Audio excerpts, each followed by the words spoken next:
of dream sharing, discussion, just all the reveals and the beauty of the mysticism of the subconscious and yeah, the dream realm.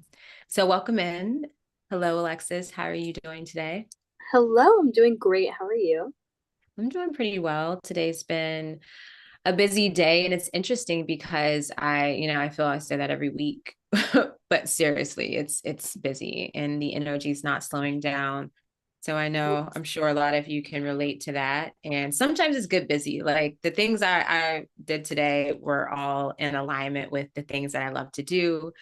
And I was literally in my car en route to do a reading at a nature park. And I literally was like, I love my life. I love my life. Like, this is so great. I'm about to get paid doing the thing that I love in a nature park. It was so beautiful. So it was a good busy. And I feel really blessed and grateful to just be able to fully indulge in my passion projects. So I feel good.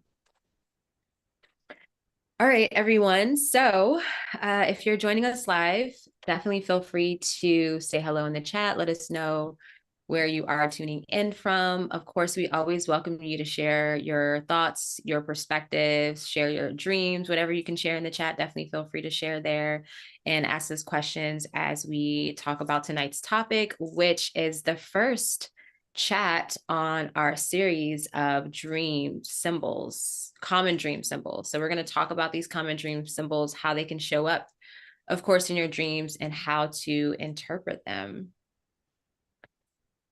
Any thoughts on anything you want to add to that, I'm so Alexis? excited for this series. It's going to be so good. Like, I'm learning more, I'm sharing with other people, and hopefully, we all together can learn to, understand ourselves through our dreams better. That's what this is all for. And I'm just Yeah. so excited. Yes. And so tonight we're going to focus on three common dream symbols for this particular chat. So we're going to focus on trees, teeth, and houses. I know that probably sounds really random. Like, how did we just choose these three symbols? Because they don't really, have some sort of underlying connection, or maybe they do. We'll It's discuss just that our here. intuition. But yeah, our We were intuition, just what I really threw it wanted out to there. talk about teeth because I feel that is an interesting, weird dream that people have. It's definitely one of the top common ones. I was really fascinated by trees in a dream because I don't think I've experienced my own dreams with trees in them. And then houses, that's another like really common one that you could just Yeah, go really deep with that. So I'm really absolutely. excited about these dream symbols. And if there are other symbols that you would like us to chat about, definitely let us know, comment on this video, or you can send us a message. And whether it's Instagram or, through email, you can send me a message via connect at uraniauniverse.com. And yeah, and we can definitely add that to our series of common dream symbols and how to interpret them. All right. So before we actually get into this discussion, I just wanted to just briefly chat about the energy right now. As I mentioned, it is pretty busy. If you are in the northern hemisphere, we are in the first harvest, the season of the first harvest. So in between the peak of summer and and autumn, right? The equinox. And so Alexis and I were just talking about how we're excited that we already have like fall things, autumn things going right now. She's got a pumpkin candle going. Hmm. I have the incense named Autumn Leaves, and it's so good. It smells It's like cozy season. yes, it's cozy season. We are vibing off of the coziness. I should have a pumpkin chai right now, but I'm gonna give it Oh, time. Although I've already been drinking pumpkin chai in the morning. So even just like a yeah. chai latte, like just something with a little bit of spice to bring in that Yeah. energy. I'm Yeah, so just excited. that spicy, the warming energy, like you were saying, the coziness and the warming energy. I know if you are tuning in from the southern hemisphere, you're still in winter, but you're at that point where the light is beginning to grow. So there is going to be a lot more activity coming through too, as well. And so, yeah, just embracing where you are and just the essence of nature and the cycle wherever you are right now is perfect. And as far as the astrological energy, we are moving towards the Aquarius full moon. And Woo! that's going to be a really powerful full moon. I know Alexis can I'm feel so it. excited. I'm so I'm really excited. excited. Yeah, it's definitely going to be a powerful one. And what I'm getting with this full moon is that it's bringing forth some sort of, manifestation of a big desire, a windfall. And yeah, it's like any of the hard work that you've been doing is definitely going to be rewarded. It feels like a nice full moon, especially like in this harvest season. And so I'm really looking forward to it. And yeah, my dreams have definitely been right in alignment with the busyness of Yep. the energy. And so I'm gonna share a dream tonight. When I wrote it, it was 16 pages. Now I write big. This is the journal I wrote it in. So it's not like I typed it. That would be pretty insane. But this is the journal I wrote it in, and I write pretty big, so it's not going to be that bad. So just bear with me later. I Yes, told Alexis it might be like 5 minutes, but there was a lot of good that's symbolism in there for me personally. And Alexis, you're going to be sharing a dream as well too. You had a really yes, good dream. the I've been having the same. I think we both are in our luteal phase right now. Mm-hmm. And I noticed the kick up in just like the intensity and um my consciousness within my dreams. And I have had some crazy dreams, and the one that I'm going to share tonight is like a four-part dream, or like four-ish, five-ish separate dreams that I had within one day. Mm-hmm. And it's not going to Yeah. be super long, but there is a lot of symbolism in it, that reflects my own internal self pretty strongly. So I'm excited to hear what you have to tell, Yeah. and I'm excited to share and ready. Yeah. Yeah. It's going to be awesome. Mary is here. Mary says Hi, hello. Jace is Mary. here. Hi, Hey, friends. Oh my gosh, I'm Jace. so excited. It's been a while since both of you have been here live in the chat. So I'm really excited to hear your thoughts about our topic and yeah, just sharing your insights and your experiences with them. All right, so let's go ahead and get into it. So, again, we're going to focus on trees, teeth, and houses. So random, but very fascinating. Uh, And so I want to start by let's define what a dream symbol is. I feel definitions are good because they put us on the same page, right? Yeah. There could be many ways, like many different definitions or many ways to define something. So I think it's good to have that clear definition of where our perspective is, what our foundation is here for this chat, and then we can move forward from there. So I think you have a definition. Do you have a definition Yeah, down? And I do as well. So we can share both absolutely. definitions. Do you want me to go first? Yeah, Or you can sure. go. Mine are short. I think, do you have a little more than I do? I only have a little bit of it. Like, I have a definition from the book that I'm reading, and I have a small definition from the podcast we listened to, but Oh, nothing mine is real from the extensive. podcast too. So maybe I'll share because I got it straight from there. Yeah, you share Their yours info. and then Okay. I'll go. Okay. All Yeah. right. So a dream symbol. Dream symbols essentially are the keys to unlock psychological forces. Now, this is the dream symbol that Ooh. was presented by this Jungian Life podcast. I love this podcast, and they just released an episode on unlocking the power of symbols. I'll actually put the link to that in the description of this video if you want to check it out. It's so And good. it's really, It's really so good. good. This And person who is guest starred on this episode, his name is Murray Stein. He was so insightful, and he has yeah. so much history in his, education around dream work and Jung Mm-hmm. and psychology, and it's such an insightful episode. I highly, Yeah. highly recommend it. I mean, the Yeah. podcast itself is fantastic, but this Yeah. just blew me away. Yeah. And I would say he's like an elder. in the Yes. community. So he's a Jungian analyst. And so he's had a lot of experience with dream work, dream, consultations and things of that nature. And yeah, you can just tell it's just, I mean, he did most of the talking the whole episode. So it was really great. I Yeah, was like, this is awesome. Yeah. it was fantastic. I like that he kind of had his stream of consciousness come out, because everything he Yeah. was saying was so just, it just made, as soon as he said it, I was like, it makes so much sense.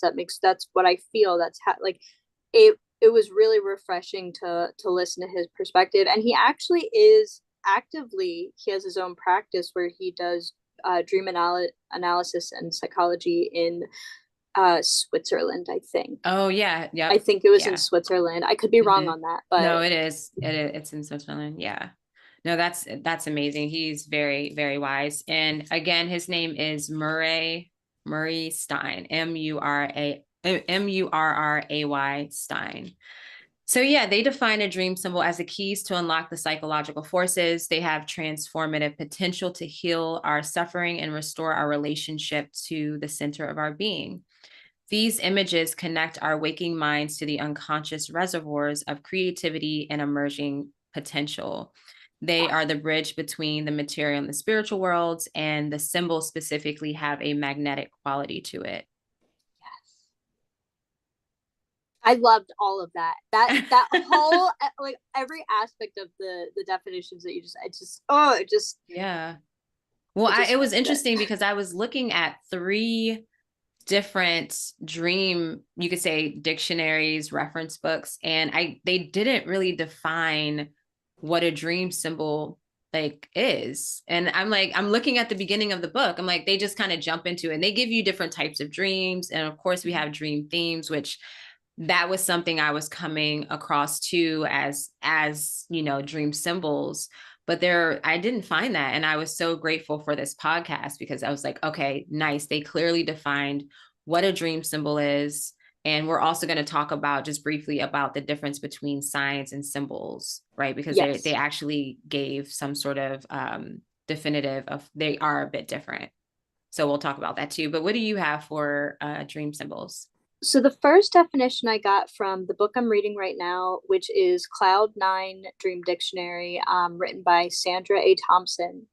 And her definition is: dream symbolism can be a reflection of the personal idioms, puns, or slang with which you're familiar, which, I felt like that was an interesting take on it. Like things that Mm-hmm. are intertwined into your growth and personal experience through your life, like Mm-hmm. in that sense.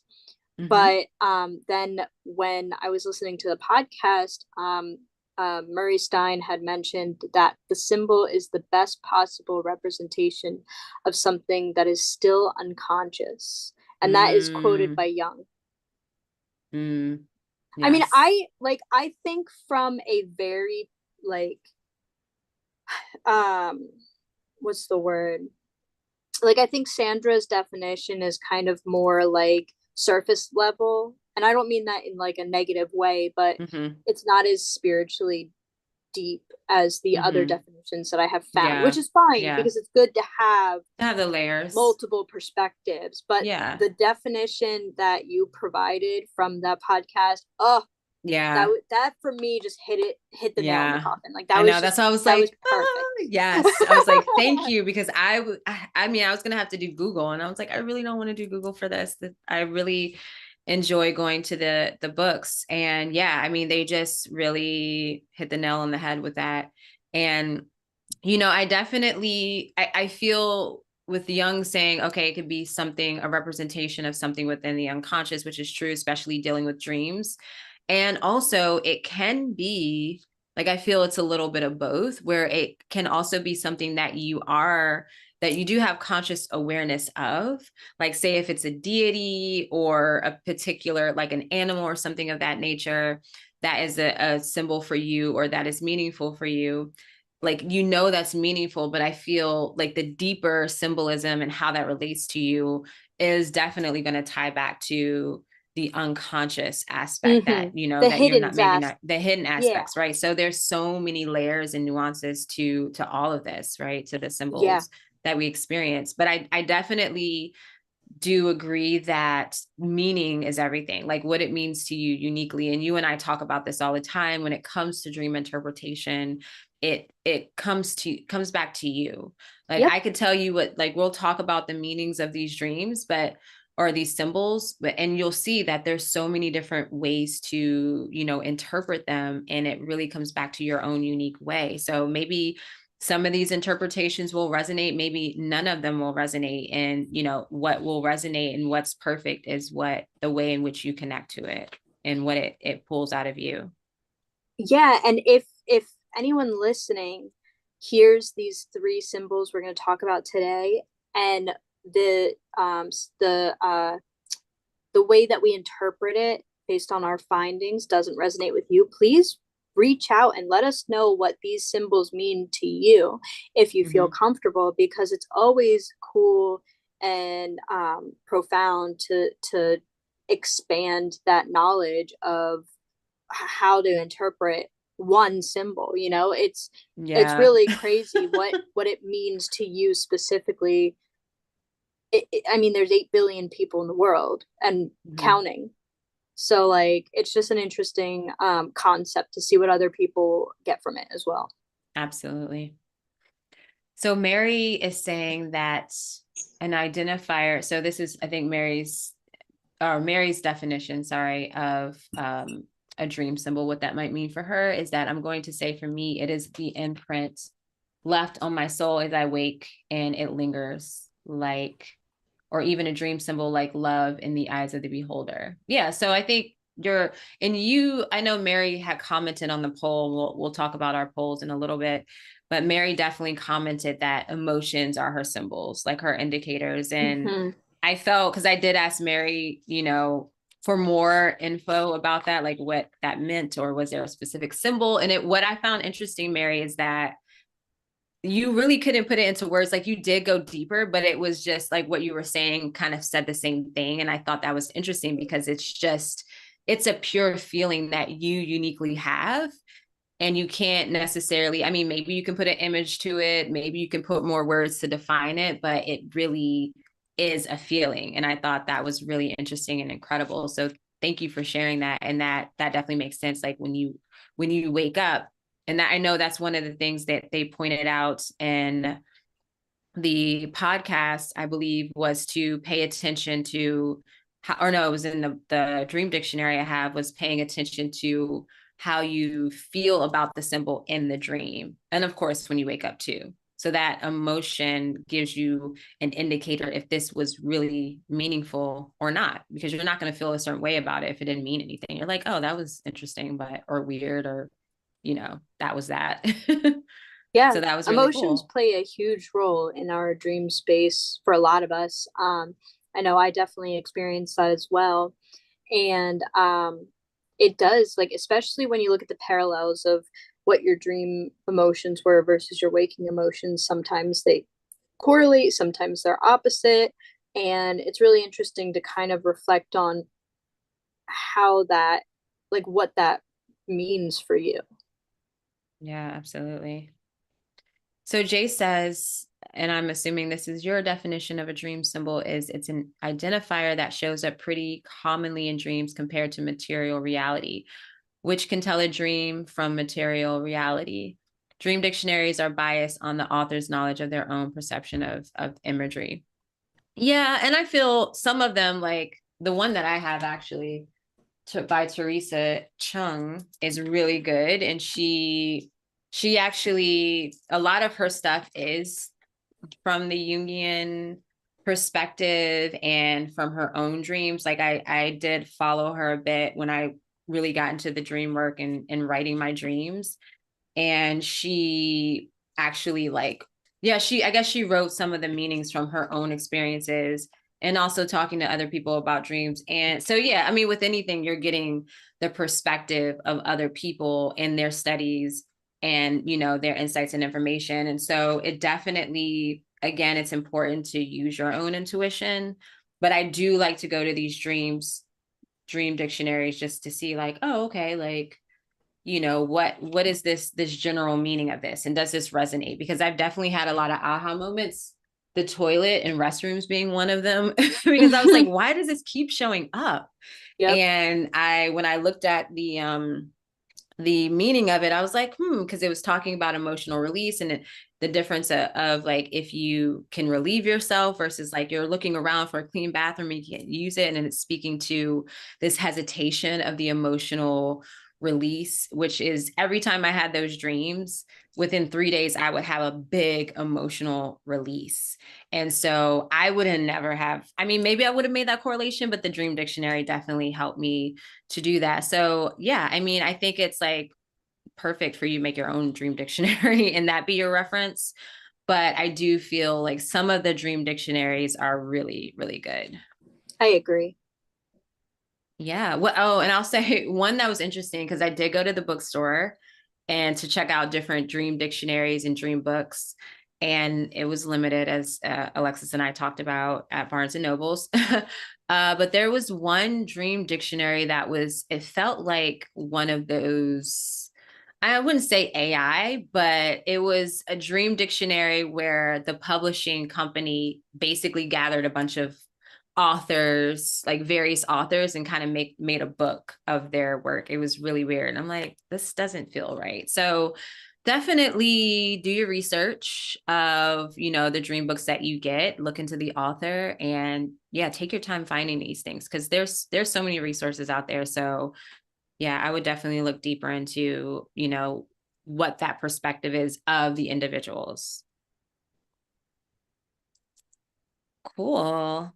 Yeah, so let's see. Let's just go ahead into the signs here because it's already pushing up to 9:30 and I know we want to share some dreams. So do you want to do you want to start with teeth? Yeah, that sounds great to me. Okay. So teeth are essentially it's such a common dream. I feel like most people have dreams about teeth. Primarily, I would say the most common is of them falling out. Hmm. And so, yeah, and I have had experiences with dreams about I feel when I was younger about them falling out. Recently, it was actually almost a year ago when I was facilitating a dream circle, and that was a part of my nightmare. It was dealing with my mouth with teeth, and I knew it was something that was coming up for me as far as like I had to get dental work or just like fears and anxieties and worries that were coming up dealing with having to get dental work or what was going on in my mouth. So that made sense. But I Hmm. thought it was interesting what I came across for teeth essentially is that it is a symbol of confidence, right? And your sense of security. And so if there's anything negative happening to your teeth, then that's an indication that you are having some sort of fears or anxieties with your appearance, so to speak. And I felt like I do feel like that kind of resonates if I take it to a deeper level. I feel with teeth it can also associate with using your words, like speaking your truth. So if you are having dreams where your teeth are falling out, it could also indicate that you really need to get something off your chest. You really need to speak your truth, but you're hesitating. And like I always say, like the teeth falling out dreams tends to, at times feel like a nightmare or it's a really anxious dream. And so I feel like that is your psyche dialing up that fear factor. It's like, hey, pay attention to this. You need to use your words. Or, it could be a health thing, as I mentioned with myself. So that was Hmm. something I came up with the teeth aspect in dreams, or what I researched. Yeah, that I feel like you covered a good chunk of what I found. I also from what I found in I'm using primarily the dream book that I have, the dream dictionary, and a little bit of like online sleuthing just to kind of get a little bit of an idea. And what I found was that there are a variety of different ways to analyze teeth in a dream, and I didn't think there would be this much. But I do find it interesting. So of course, like you had mentioned, it depends on like the state of the teeth. Falling out is one aspect of that, and that could, represent losing control, or loss of power or transition. I've also got that they can represent strength, greed, envy, overconfidence, and like taking too much, like biting off too much that you can't chew it type of energy in the dream. It could represent like you are overestimating your abilities, meaning like you may be putting yourself out there without the proper preparation. It can also represent the breaking down of psychological information to like better understand it within yourself. So like chewing and swallowing type of energy. And I relate most to the falling out teeth. Like that is something that has been a consistent dream of mine. Not the same dream, but a similar experience of my teeth falling out one way or the other. And I actually have a short dream that I can share to give you an idea of what my personal experiences of this would be. So this is a dream that I had, I want to say between high school and college, which makes sense when I read it. It was dark out and I was walking by an outdoor plaza. My teeth were loose in my mouth and were falling out. I walked into the dentist office pleading for help, but the assistants and the dentist just looked at me disgusted and continued their conversation like I wasn't there. I continued to ask for help until I woke up. And I find that that dream stuck with me. And the reason it stuck with me is because at the time, that point in my life, I really felt like I was losing control. I wasn't doing good in school. I wasn't having help. My familial relationships were very rough, and like I had no ground to stand on. I was completely a mess. And like the feeling of having nobody to help me too was a lingering feeling in my waking state. It was really like a representation of anxiety, losing control, feeling alone, feeling unheard. And, that kind of feeling really sticks with you because it's traumatic. So that's my experience with and my kind of interpretation. And since we did the polls and the questions on our Instagram, one of the people who commented, who's a friend within the Cambodian culture, shared with me how they interpret different types of teeth and dreams.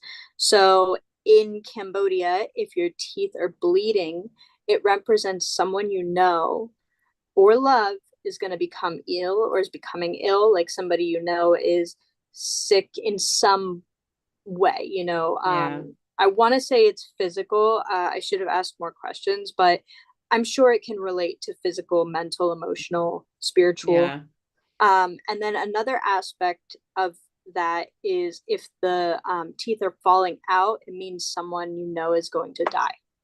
So those, geez. I know those ancient very, groups, like, scary. Like it's a scary interpretation.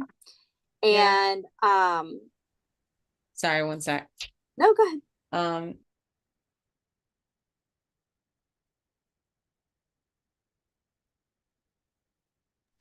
Sorry. Continue. I was just gonna say, like, I'm really happy that when I've had these teeth dreams, like falling out, nobody I knew passed away. That I know. Right, yeah. I mean, someone could have died somewhere. But right. I don't equate it to that personally, just because that's a fear that I don't want to. That's just intense. It's a lot of pressure. Right. Well, that's one thing too I was gonna also mention at the beginning of this chat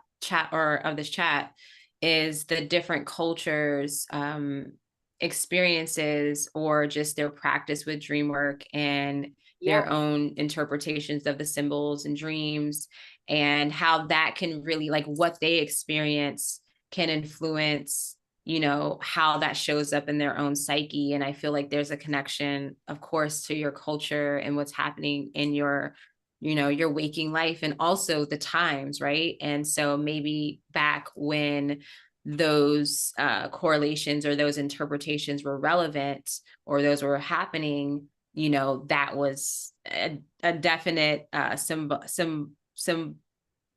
wow, I can't even talk right now. There were definitely a representation of that experience, and it was kind of giving a heads up. But now as we evolve, it might change. And I definitely like Jace's point when he mentioned the dream dictionaries you have to really take it into account that it's based on someone's perspective, which that is totally fine. So you kind of have to take it with a grain of salt, right? With Absolutely. these experiences.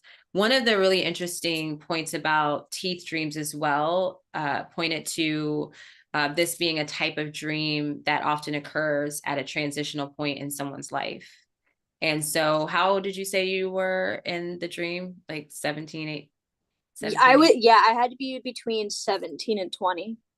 Right. So that's a really big period, because you are, you graduate from high school, especially when you turn 18, they're like, you're an adult now and you have to do this, or you have to go to college. And it's just, there's so much going on that it can seem, I could see, having that type of dream, because there is this overwhelming feeling. And if you don't feel supported, if you don't feel secure, that this kind of dream can come forth, Absolutely. as a representation of that, or Yeah, and on symbolically top is the of way. that, Yeah. your brain is still developing. So I'm sure there's an aspect of your brain still developing that plays a role in that as well, which is very interesting to think about. Like that transition of your brain becoming fully developed when you're in your mid to late 20s, you're already halfway through that point by the time you're between 17 and 20. So, Yeah, what that means, I don't know, but I'm imagining that that is a transitional state. absolutely. Yeah. So it definitely can really come up to when you're having issues communicating, as I was saying, or just having insecurities about, say, even asking for help. I Oh, yeah. feel it's really interesting that the teeth, correlate to security, and, also just worry and anxiety, of course. But when I think about it from an astrological perspective, I think about teeth being bones, and bones kind of being like the structure, the internal foundation of our body, so to speak. And Yep. so that's anatomy. But with astrology, I'm thinking about Capricorn's connection to bones, and the structure and the discipline and the support system. And one of the things with Capricorn energy is that there's always issues with vulnerability. Like that's a part of the lesson that you're learning with Capricorn. So being able to ask for help, not having to, feel that you have to figure it out yourself or do it alone. And so I did come across, interpretations for the opposite end of the spectrum. If you see yourself having strong, white, clean, vibrant teeth, that's an indicator of strong friendships and financial security. And so that kind of makes sense how that can go hand in hand with just feeling grounded and feeling solid, and not like you're losing your structure and your foundation. Yeah, So absolutely. very interesting. Awesome. So Mary says that, yep, molars equals parents' death. Yeah. Yeah. So accurate calculations for how they figured out what they knew for those times. Yeah. Yeah. And I feel with, I'm sure I existed in the time of, ancient Egypt. The Egyptians that actually were considered to be the pioneers in dream interpretation, as their book of dreams was like the first known record of like a dream dictionary. Yes. But I just think it's interesting, because it was taking notes of the dreams. Like, so people were often sharing their dreams, and then seeing how it showed up in your waking life, or seeing what happened and then taking note of that, right? Where now it's kind of the opposite, where we have the dream, we're like, oh, what did this thing mean? And then we go to the dream dictionary and then we, impose those meanings onto our dreams. And, the biggest thing and the best thing about dreams is that you kind of have to just wait and see. It definitely teaches patience. So, and that's why it's important to journal and write your dreams, because you can really keep track and see how things have evolved and how your life has changed moving forward from those moments. It's so important to keep your own personal history books, especially of the dream realm. You remember your memory, like if you are a constant active dreamer, then you remember a lot of your dreams. But if you're not somebody who dreams all the time and you don't remember your dreams as often, this will help you to remember them even more frequently. But it's so important to keep these personal history books of yourself. It's like a little gift to yourself to look back and see how you've evolved throughout your entire life. And when you can do it with the conscious and the unconscious, it just adds a whole other dimension to your existence and your understanding of yourself. It literally is the bridge between the material and the spiritual. Like, I love it. It's amazing. And when you continue to do the dream work, as we polled our people on Instagram, we were able to kind of tap into and see what people were, dreaming about, what their common dream symbols are. And it's really interesting for yourself to take note of those dream symbols, what comes up for you in comparison to other people, because it's like we all have our different things happening. We all have our different dream symbols and all have our own unique psyche. And so it's kind of a really magical and transformative experience to, have that record of that and to pay attention to those things. Absolutely. I 100% agree. Awesome. Okay, so let's go ahead to trees. Do you want to go ahead and start this one? Sure. I thought that trees was so interesting. So trees can represent you and your state of your health process of self-development, stability, renewal, wisdom, and immortality. How that last one plays in, I don't quite know, but I interpret it myself as like looking into the possibility of immortality, because obviously we're mere mortals. Or what is the dream realm and how that equates to our mortal self. Look, there's a lot. But I was looking into this, and one of the most interesting things I found was that dreams are archetypically related to labyrinths because of their roots and their branches, which if you don't know what a labyrinth is, it's a maze, basically, like a very large maze. And that makes sense considering our own psyche and how like understanding our emotions and our experiences are mazes to get to. We're constantly working and hitting walls and going back and moving forward. So that type of archetype is really interesting, especially thinking about how dreams have incorporated themselves into your dreams. I know I have a dream to share that I can interpret for myself, but I just find this one very interesting. And I wanted to add real quick that I included forests in this as well. Trees make forests, so it just went hand in hand, in my opinion. I'm sure in most people's opinions as well, but so forests usually represent the unconscious, the unknown, the hidden, the potential for spiritual healing. It can also represent feelings of uncomfortability due to an issue bogging you down, like you can't see through the forest.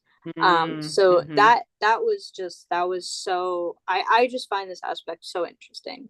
And I do have a dream, but if you want to go ahead and give your I'll interpretation on the symbol of dreams, that would be fantastic.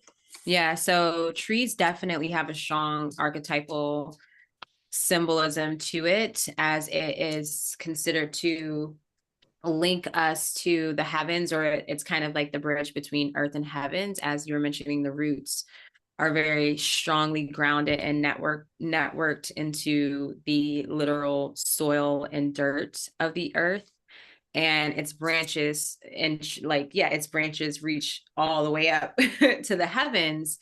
And what also came through in the context of immortality is, for me, what came forth is that it can equate to longevity. That's one of the main, I would say, qualities of trees when you look at trees as symbolism and with spirituality, is longevity. And I think when considering how old trees can get in comparison to just being human, that seems like they're ancient, they are immortal. It's I didn't like, even it's just think within that about that. I context. didn't even Yeah. think about that. Wow. Yeah. And it's so like on the nose too. Like it makes so much sense. Everybody Yeah. knows well, a lot of people know trees live very long lives. I did not even equate the Yeah. two.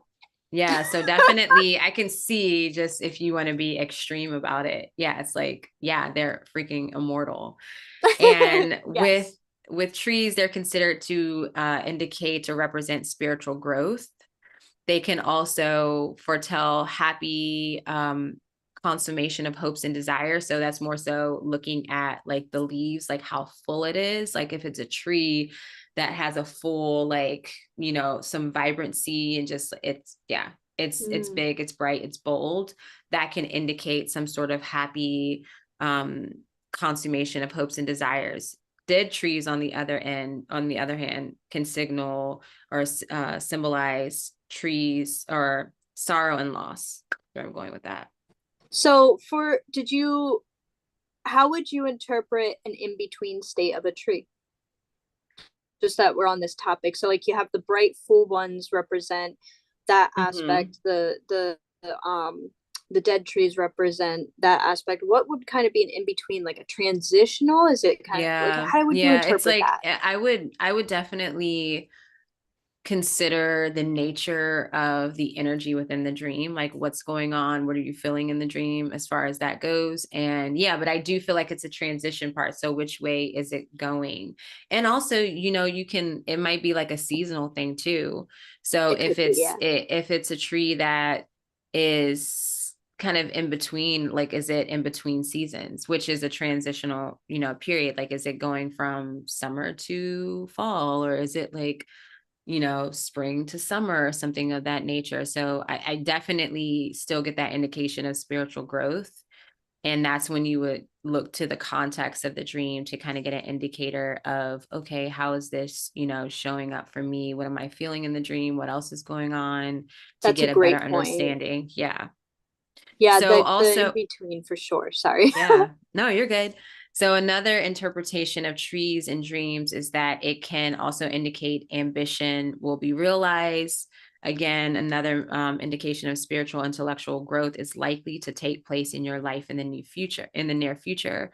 If you have a dream where the tree is getting cut down, then they said that it can represent parting from a loved one. Oh, so that's a which is good, because interesting. Yeah. it's interesting too, because I wouldn't have interpreted it that way myself. Yeah, I don't know specifically. I think that one there is more of a older interpretation, like a It's cultural interesting. elder type. Times were harsh. I mean, times are still harsh, but when I'm looking at these interpretations, I'm like, oh my goodness. I know I see why there were like some of them dream are a little circles and intense. yeah. Oh, Jim is here. Jim says, hello, I just woke up. Happy to be here. Hey, Jim. Hello, good morning, good day to you. Happy that you're here. Awesome. So yeah, you said you have a dream to share on this one? Yes, absolutely. I'd love to get your insight on it as well. So I pulled this dream from my dream journal. It's from September 13th of 2023, which was on a Wednesday, like today, which is interesting. So I was in a truck going very fast through narrow and winding roads in an unknown forest. I wasn't driving. I was sitting behind the driver's seat, looking out the window and then around the side of the truck.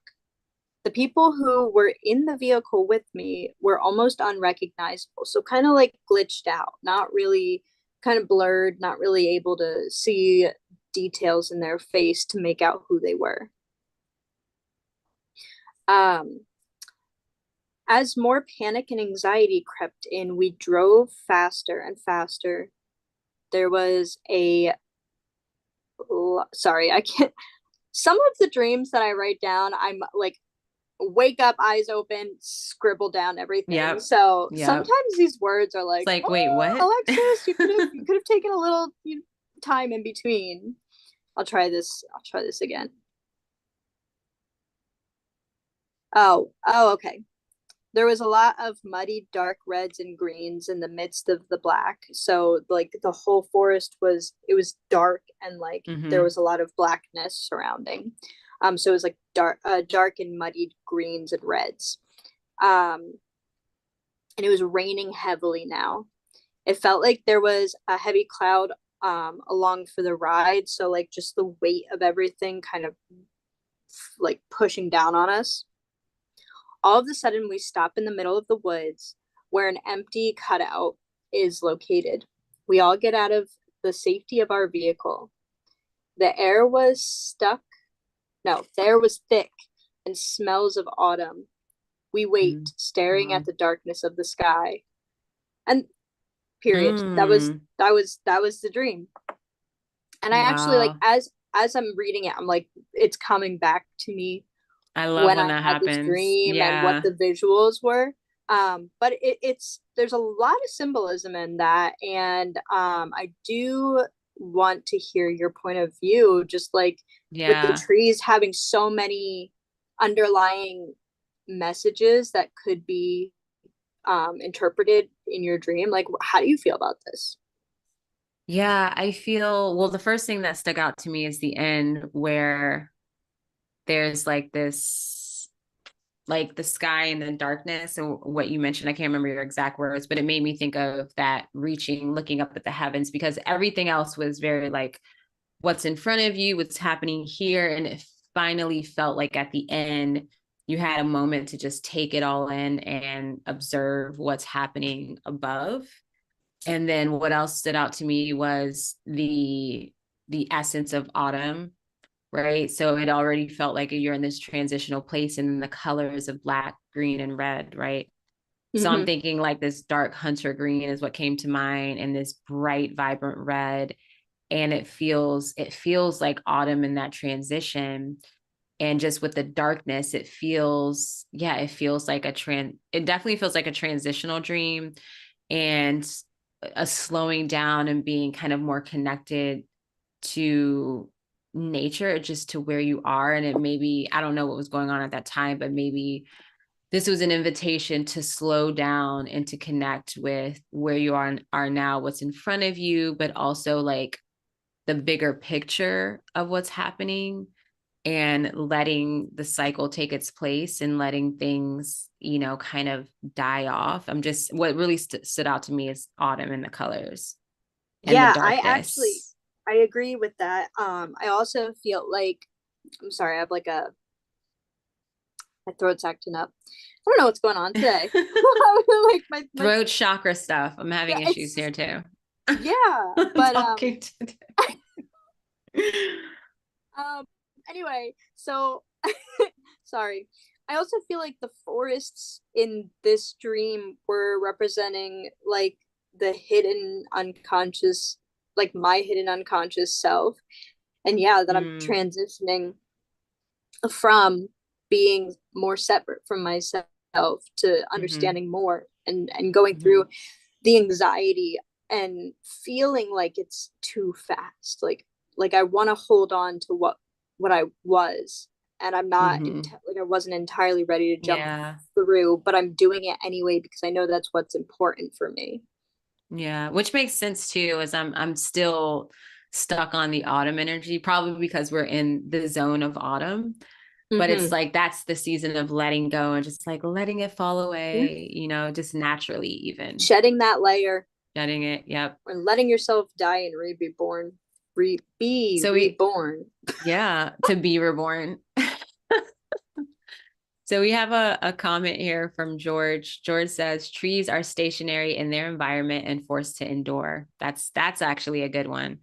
I find inspiration in observing how a tree requires multiple generations to traverse its environment, and yet they persist. It can feel analogous to personal growth and learning from others. Absolutely. Well said. Yes, I agree with all of that. I mean, even just like if you go to like places where they have like the largest tree, like where I work, we have one of the largest sycamore trees, largest and oldest sycamore trees in our area. And if you look, there was fencing put in into like from one side to the other, but over the years it expanded out and actually started morphing over the fencing. So when you look at it, the fencing is eaten up by the tree. And it is that something was put in there, something man-made was changed, and it just grew over it. It's just so, I love it's crazy. that. It's so adaptable and so strong. I love it. Oh, I love trees. All right, we should. Okay, so Mary says it felt like a mudslide. She'd into your, or yeah, okay, it felt like a mudslide into your transition. It was being moved, so it was heavy. And then there was a lot of rain. Yeah, that's interesting too, because the rain can indicate like a cleansing and a clearing, like washing away. Jim says Lex needs to take the wheel of the truck. So whatever that means. Okay, so let's go to houses. No, that's it. Get in the driver's seat and in the driver's seat. Become more in control of yourself. I really wanted to talk about cars, but I felt like, we'll definitely talk about that in one of our series. But I'm like, you guys have been hearing me talk about cars all the time. And in my dream, we're going to be talking about traveling. So yes. Taking the wheel of your life's direction is definitely important. All right. So the third common dream symbol that we're going to discuss tonight is houses. And so, yeah, houses, it's a big one. It's going to be hard to like really keep this contained because there's so many different layers and perspectives on the house. But I do see the common perspective is that the house is a representation of your psyche, your conscious awareness, or the different aspects within your consciousness. Also, I've seen it referred to as just you, your personality, just who you are. And then the different rooms are, again, aspects of you, like if you want to compartmentalize them and break them down. And so when you do have a dream with that is primarily, centered around a house, or it kind of stands out to you. And I feel that's one thing we probably should have mentioned in the beginning with the symbols, when you're really connecting and wanting to interpret these symbols, also take into account that the symbols more than likely are really meaningful to you, or they catch your attention, I feel like is what I should say. Like they're very eye-catching or catch your attention in the dream, or when you wake up. Usually it's both. Yeah, so they're very moving for memorable. You. Yeah, memorable. They elicit maybe some emotions, some memories. Traumatizing. That's a big one for dreams. And also, there's like this impulse or this pull, as we mentioned, it's magnetizing to want to go deeper with that symbol. Like it was so prominent. And so when you have that experience with a house in your dream, one of the first points that was made is that you want to take note of how you feel about the house. That's really important. Like in the dream, I've heard a lot of people speak about the houses that show up in their dreams are houses of a childhood house that they grew up in, or maybe a family member's, or a house that they were really familiar with. And then on the other end of the spectrum, they had experiences or dreamt about houses, and especially recurring houses that, they've never lived in before, but it seems to show up all the time in their dream. And it's the same house, but it's just like, where did this house even come from? So I think that's pretty fascinating as well. Yeah, I think it's interesting too, because some people have dreams of houses and they're juxtaposed like crazy, like they don't make sense as houses. They're very odd angles and stuff. Like dream almost like a completely oh my god, generated house that your brain created. Like Yeah. it they can be crazy. So it said that houses can represent your life structures and what you've created for yourself. And it can give you insight into the current state of your psyche. So for me personally, when I've had dreams of houses, and usually, now that I'm thinking about these dreams, there's usually some element of the house that feels familiar. Like I know it's my house, but there's something that's a little bit different. And now that I'm thinking about that, I'm gonna have to reflect on it later because I'm like it's always my house, or sometimes it's my grandmother's house. And there was a period where there was a blend of my mother's and my grandmother's house. And so that's really interesting, but that's That is for me interesting. later. You said that's the majority of the house dreams you have are Mm-hmm. familiar. That They're is so familiar. interesting because I feel like I almost never, okay, I won't say that. There's a lot of dreams I have where the houses are familiar, but most of my dreams, the houses are juxtaposed. Never been there before. Mm. Sometimes they're like changing as I'm walking through them, like Ooh, really chaotic, wow. intense. It's just I, I think for me, most of my dreams are within houses or buildings, so it's just like it's now that I'm reflecting and thinking about how many different ones I've experienced, it's boggling. So none of them are like the same. You haven't had a repeating, even if it wasn't a familiar house in your waking life, it hasn't So the repeated. familial houses I've had dreams of, my house, my neighbor's house, Oh, my okay. grandfather's house, but that's not the majority of my house dreams. The majority of Right. my house Oh, dreams are okay. completely juxtaposed, completely Okay. just abstracted. Ooh, I'm so sorry if you heard that. I talk with my hands, so but anyway, it's just interesting. Like it's such an interesting thought. Yeah. Wow. Yeah, there was, and now that I think about it, because there was a short period, I have to look back to my dreams because I was definitely writing my dreams at that time, and I kept having dreams about it was like I didn't want to go upstairs. I probably shared them on the chats before, because it wasn't so long ago, but it was like my grandmother was up there, and it was like the upstairs, and I didn't want to go up there. And my mom's house and my grandmother's house, they're very similar. um like the house that my grandmother was in when right before she passed away, and my mom and I lived there. Her house is similar to my mom's house now. Okay. And so it's really interesting. And there's always something with both of those houses. It's like the stairs. Like I always talk about the thresholds. So the Yep. stairs have, even at my mom's house now, there are times late at night I will like run up those stairs. I always Yeah. turn the light on, and my mom's like, "Why are you turning that light on?" I'm like, "Mom, I need to see where I'm going. I can't see, but I'm scared." Yeah. Okay. Like I got to make sure nothing's following. No, I Like I get the feel same something on exact me. I need the feeling. light on Yes. so they can't be, because I feel, like I said, I'm very sensitive. Like I don't see things, but I feel it. And something Yep. is always like up on me when I'm on our stairs. And I'm like, what the hell is this? This is in Yeah. waking life. It's like But just it's like behind you, breathing interesting. on your neck. Yeah. It's really Ooh. interesting that in the dreams, like now that I'm thinking about it in that period, and I think that was actually right before I went to visit my mom in June. So I definitely have to go back to those now. I'm very curious. Yeah, that's yeah. So we have the different parts of the house that symbolize different things or different aspects of you.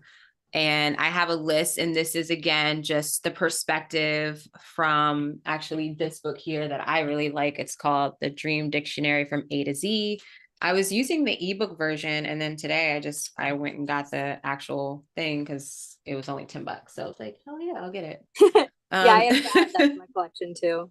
right. Yeah. I was like, I want the physical copy. And so what she mentioned in the book, and this is again just her perspective, but the addicts and dreams can represent memories. The upstairs can represent your feelings. Basements can represent your intuition. And then she mentioned that downstairs, which I'm assuming is like the main floor, is your thinking process. And the stairs is the connector of all these aspects. What I feel interesting when she mentioned attic, I don't know, for some reason I connected that with like my grandmother being at the top level. So it wasn't the attic, but it was like the upstairs, like it was an upper level.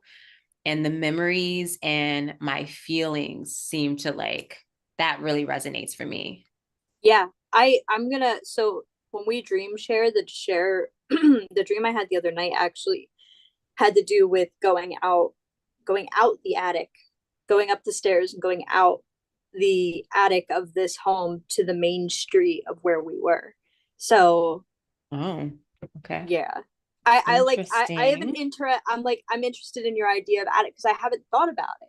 But hearing the memories and thinking, explaining your So experience with interesting. it, like Yeah. I didn't even think about that aspect. I was just thinking about the house Yeah. And as a then whole. so, yeah. Yeah, and I didn't even think of these. Like I didn't know the actual specific correlations to this part of the house is this and this part of the house is that. I've come across like, just paying attention to like if you find yourself like consider the front of your house, like the very front door. That is formal. That is like the formal entry in a lot of people's homes. If they have like a single home, people will come through the garage or like the side door, versus like the front door. At my grandparents' house, the front door was like, it led to the fancy living room. People wouldn't really come into that. Like people who were strangers would come to that door, but people who were familiar knew to come to the side door.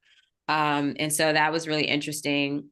And then when you think about the context of the front yard versus the backyard, and this is I feel a Jungian perspective where the front yard is really well kept and like you want to mow your lawn and you Mm-hmm. have your fancy flowers. It's like the face of who Yep. it is that you are versus the backyard is like a shit show. And it's like, yeah, just Yeah. put that in the backyard. The You got untouched toys and like house parts and like, chaos. dead plants and whatever. Or So the it's really forgotten. interesting.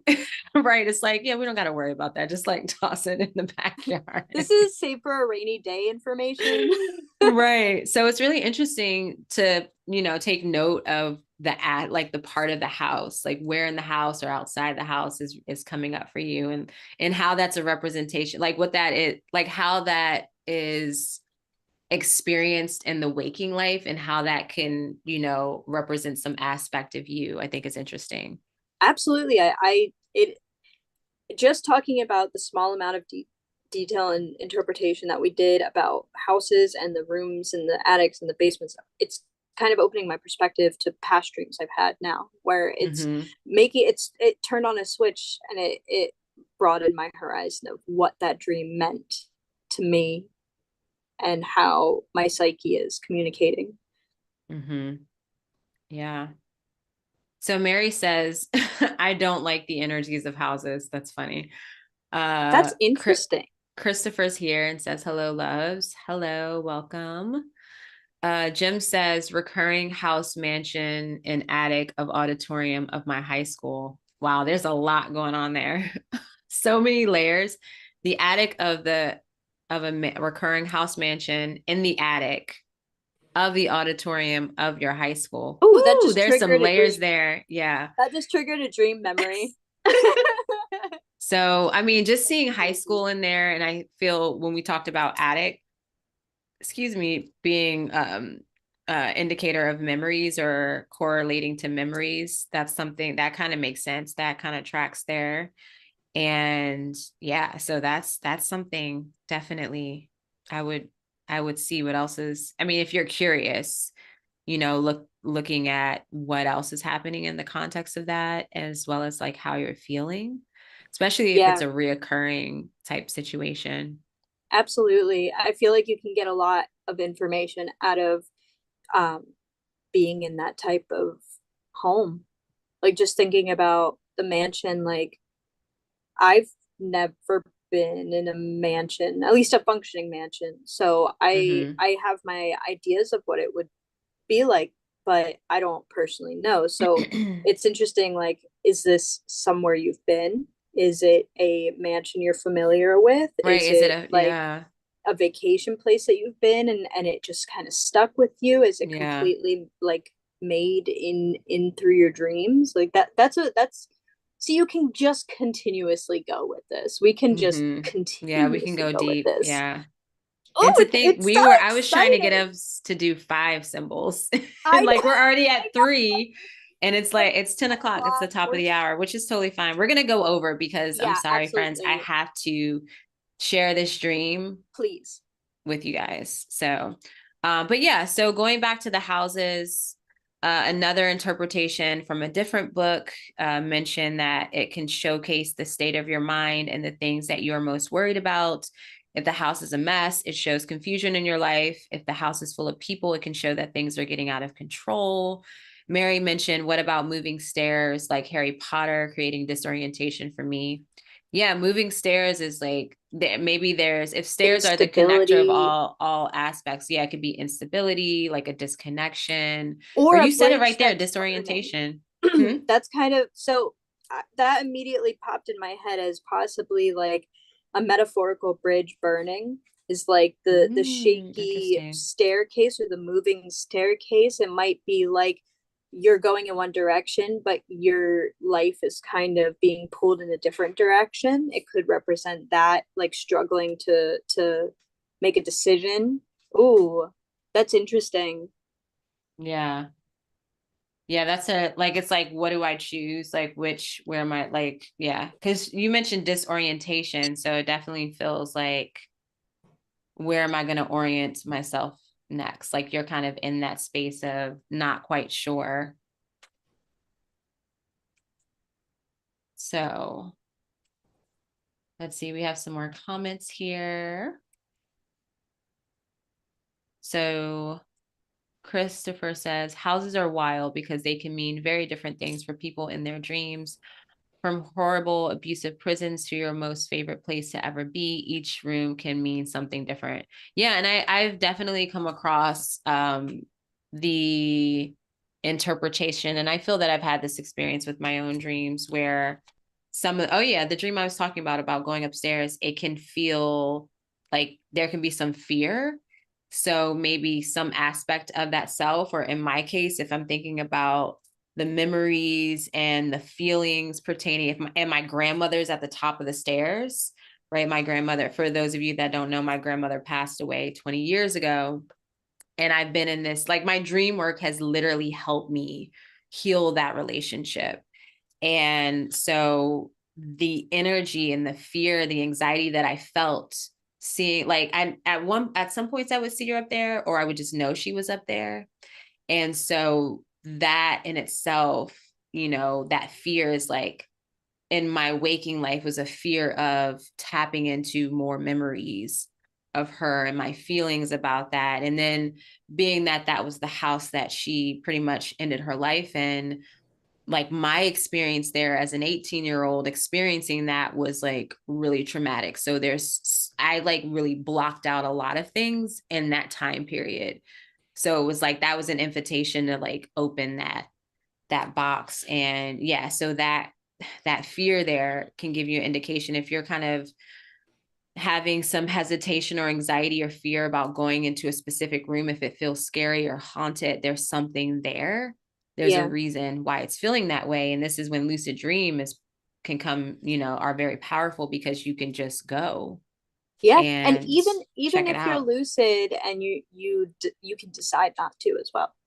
You might not be ready for it. I've had my circumstances where there were some directions I was very willing to go and others that I just was like, this is for another time. It's there's so much. We can go so far into that. Yeah. So we have I don't recognize this name, Phoenix Leo Rising 333. Welcome. Thank you for commenting. We love seeing new names. Says that they dreamt of a black and blue butterfly and saw it in their waking state later on that day. Wow. Yeah. So that is a sign, to me, is a sign and a symbol, which Yeah, signs, yeah, we absolutely. didn't talk about the difference, but I feel if it's, so symbols essentially are, they have a very deep meaning and a purpose. And there's an underlying deep meaning and deep purpose. And with the symbols, I know that it said that just the power of dwelling on them or dwelling in them can unlock something for you or do something for you. Maybe it'll be self-transformative or healing.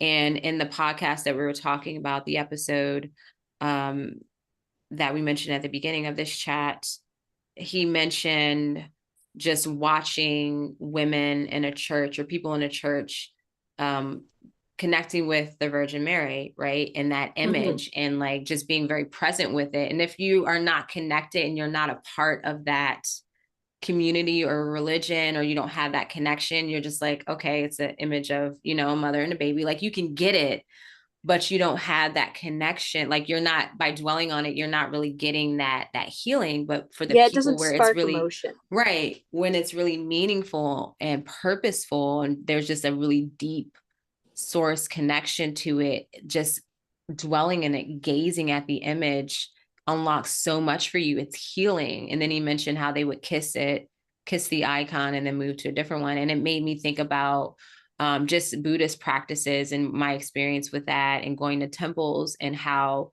it's really important to have, or you don't have to have it, but they say when you're doing the practices and the mantras, it's really nice to have an image of, say, in my case, green Tara, to just have that visualization, and it kind of brings that energy and the essence of her energy that you're connecting with. It brings it into some sort of like physical representation or manifestation. Like it's easier to connect, as that is this symbolism for what she represents. And then there's healing that comes from that.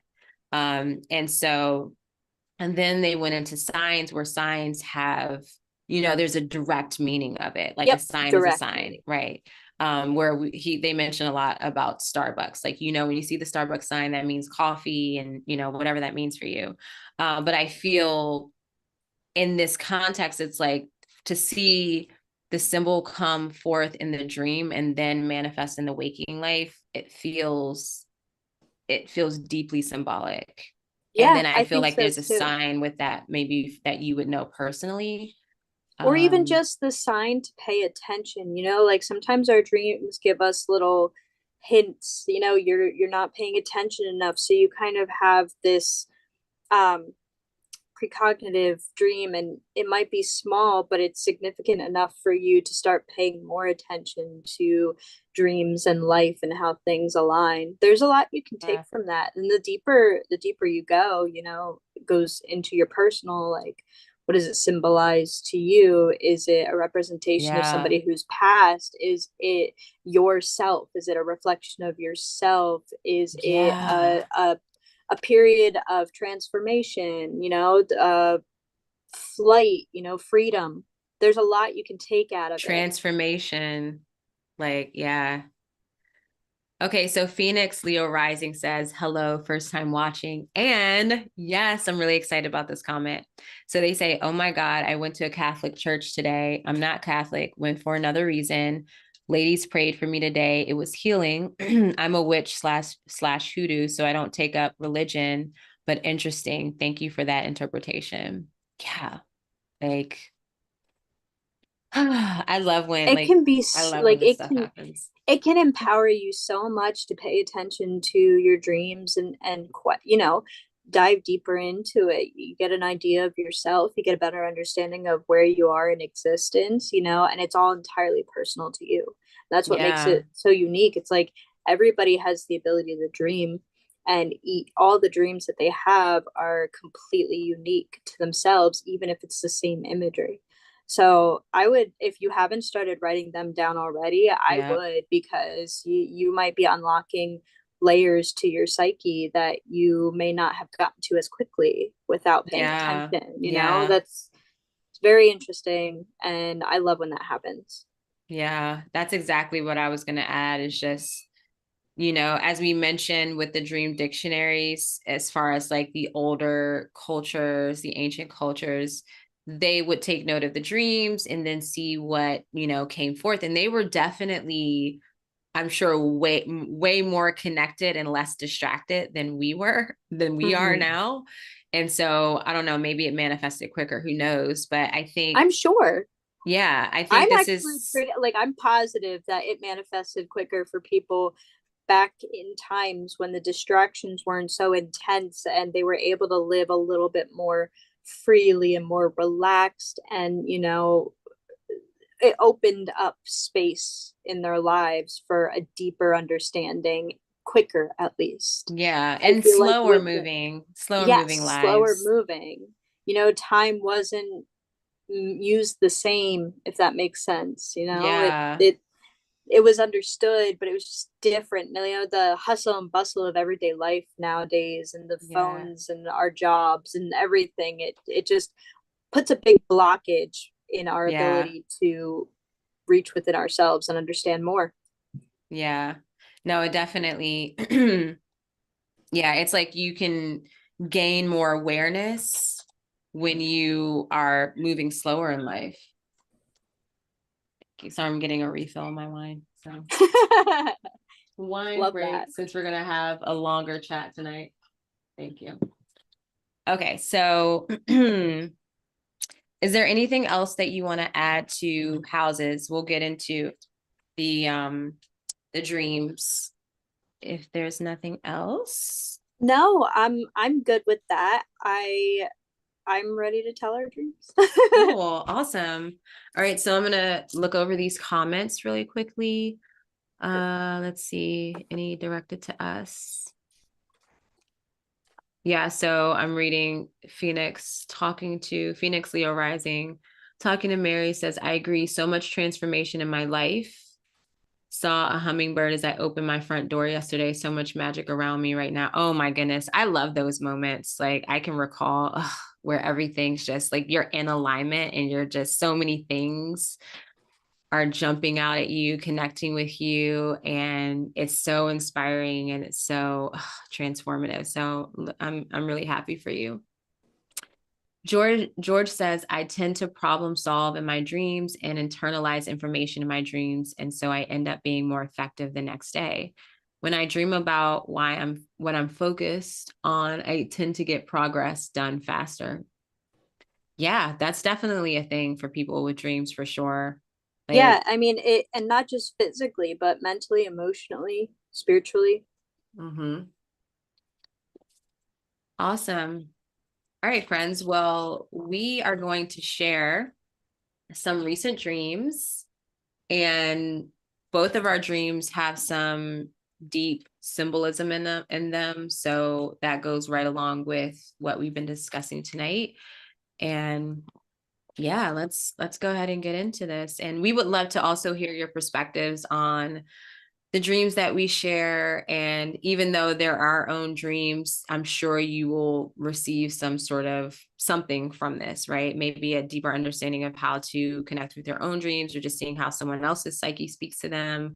And so that can give you some sort of, inspiration to write your own dreams and kind of look at them deeply in the way that we share with one another. So definitely feel free to ask any questions, share your comments, perspectives as we discuss these dreams. Awesome. Okay, so who goes first? You can go first. I don't mind. Really? Okay. Really. I'm excited Can to you hear what feel your my dream was like. Yes. All right, I'm not going to tell you guys how long this is, but why don't you grab some tea, some wine, some beer, some water, get real cozy. It's been a minute since I wrote a dream. And no, let's see. When's the last dream? Because I did write in here. The last time I wrote down my dream was June 27th. Wow. That was like a month and a Oh, half ago. So it's I been didn't a realize minute. it'd been that long. I've Yeah. been really bad with writing mine down. I like just got back into it this past week. Yeah. Yeah. You and I both, it's interesting how you and I are very synced up with this Yeah, I also because like wonder what it has to do with, like, maybe astrologically, like what's going on in the atmosphere. yeah. The fact that, yeah, we're synced up. We're both in our luteal phase right now, and Yeah. how that plays a role Maybe in it's the like way the we Mercury feel. retrograde with energy slowing down. possibly. Yeah. I'm gonna let me just plug in. I'm gonna unplug my camera. Hopefully, I'm gonna freeze probably. All right, there we go. Hopefully I don't start freezing all over the place, but I gotta charge my computer and I can't do that at the same time. Okay. All right, so I had the stream yesterday, so August 13th. And I like to notate the phase of the moon. So when I had the dream, it was at a first quarter, which is a half moon, a waxing half moon in Sagittarius. And we were just coming out of that. It just entered Sagittarius. So there was some Scorpio energy lingering around, which I love. But I'll get into it. Okay. I was on a road trip with two guys. I didn't know these two guys, they were unknown, and my ex-boyfriend. Sidori, which is my daughter, was also with me. Two of my friends were with me. They were friends I knew in real life, but they changed halfway through the dream. My ex-boyfriend in the dream was Matt, who Matt is a recurring dream person. It's really annoying. So we were traveling in a big van. There was the bottom level on the van that had an area to sleep and also extra regular seating. The van was dark, a darkish blue purple. It was huge. It then dream was made clear. Oh, in the dream, wow, the writing here. Sorry, one sec. Made clear that Matt and I. So in the dream, it was made clear that Matt and I got back together. It was clear where we were going, but we kept making it wasn't clear where we were going, but we kept making pit stops. We stopped at a restaurant as Matt had to help their kitchen with something. Before he went in, we were standing out front looking at a menu from a different restaurant to order food. As we were looking at the menu, an older lady was staring at us. She then walked to us and said, "We are a beautiful couple." We smiled at her and she mentioned something along the line as to wait until you have a baby. We responded, "There's already one." When I said this, the feeling was that Sidori was our child, yet earlier in the dream, it was very clear that she was only mine. She then began to walk into the restaurant, and as she did, she said, "Good job, Portia."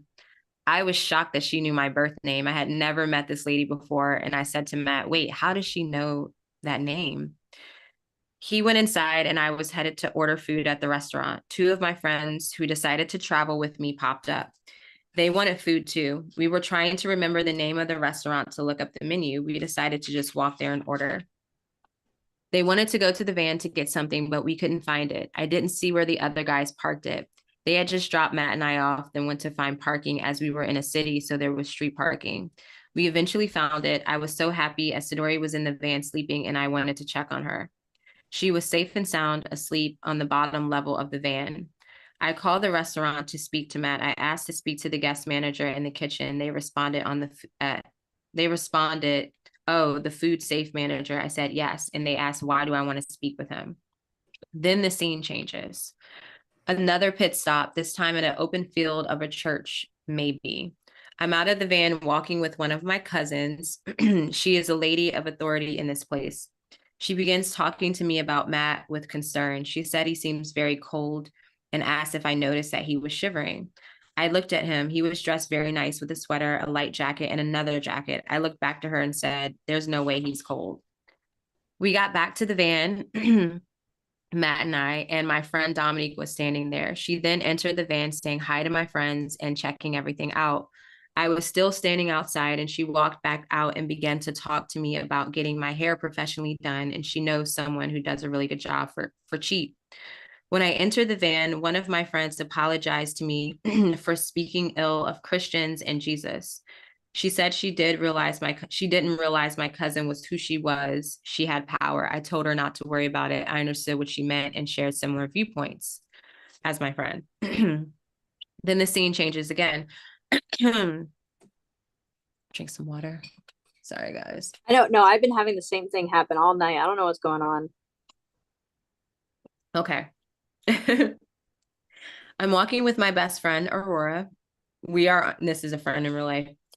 We are in church grounds. We are walking to the bathroom. She counsels me on the etiquette of the grounds and how it must not be revealed that we are not Christian. We get close to where the bathroom bathrooms are. The environment is structured like a campground with cabins and boardwalk pathways through the community. We got closer to the bathroom and she instructed me to dive over the board and land in a kneeling prayer position in front of the bathroom door. I did it. She told me to enter into the bathroom that had a green vacant indicator on the door. She walked in one stall and I walked in another. When I walked in mine, there was no toilet. I yelled this to her and she said, "Can't be, walk out and come back in." When I did this, there was a toilet there. I looked in the toilet and there was a stack of mini chocolate candy bars in their wrapper. I thought to myself, I can't pee on these. I can't flush this. The last thing I wanted, the last thing I wanted to do, this one has started getting weird. The last thing I wanted to do was clog and flood the bathroom. I did not want to bring attention to myself. I looked down into the bowl again and the candy bars were slowly disappearing and then gone. I was able to use it. We finished in our bathrooms, and when we walked out, there were a few benches, and in front was a projector screen with an insect documentary, and so we decided to lay down and watch it for a bit. Eventually, I told her I had to go and catch up with Matt in the van. I invited her to join. We were in my car, and I said to her, "Come with me on this road trip." I went to turn onto the exit that led to the interstate. And in that very second, she grabbed the wheel and made me go straight towards her house. I was so annoyed. It wasn't that far out of the way, but I really wanted to get going.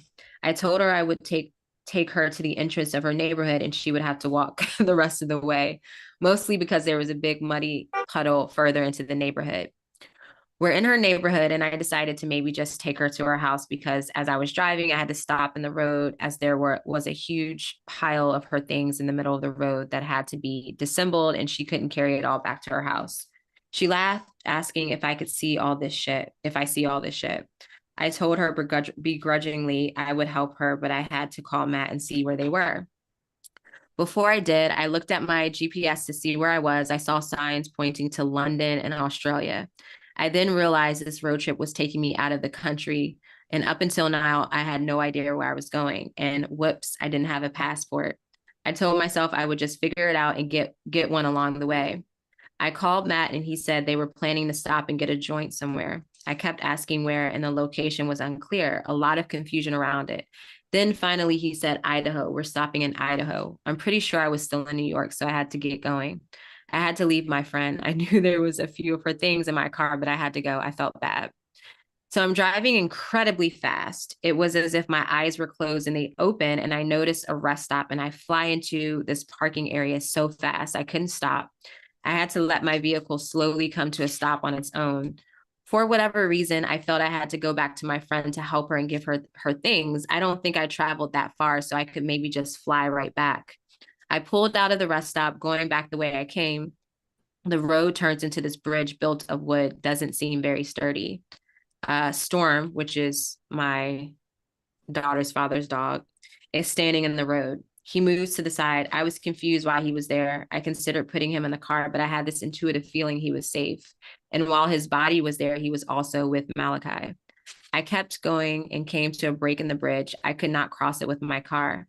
I even questioned myself on how I initially made it over with my car. I must have literally been flying. I would have to physically jump from one board to the other. There was a dangerous gap between the two. So I was already out. I was out of the car at this point.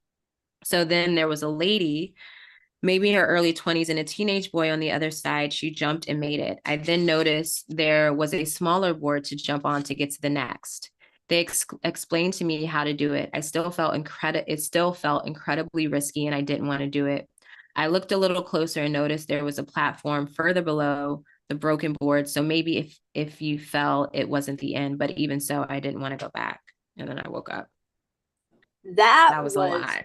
Quite the dream. Okay, so right off the bat, I feel like you were in another timeline or something. Like I feel like it was just some kind of alternate universe type energy. Like when you were saying it, I was like, it feels like you're living in an alternate universe, kind of combined with a reflection of maybe some internal like issues that have been coming up lately, and then like it all squeezed into one huge dream. Yeah, I can't believe I wrote all of that. I can't believe you wrote all that too, because that was a lot. That was crazy. Yeah. How did And you, like, did just, you have like a neutral feeling through the whole dream? Did your like anxiety jump up and down? Like, what did no, it it was feel like, like you were in real life? it felt like I was in real life.